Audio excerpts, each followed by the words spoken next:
Hi guys, today we'll talk about how can you enable this sign or know how you can do that on your iPhone. So you just follow these ways, then it's going to work with you.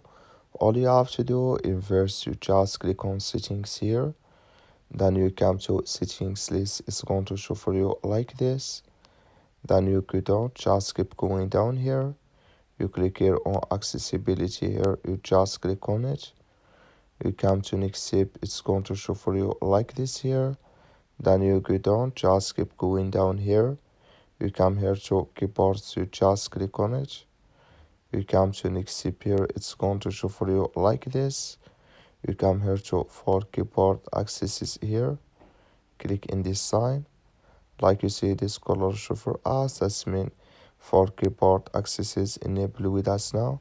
That's all you have to do. I wish you I get it. That's all. Thank you for watching. Don't forget to support us by like and subscribe.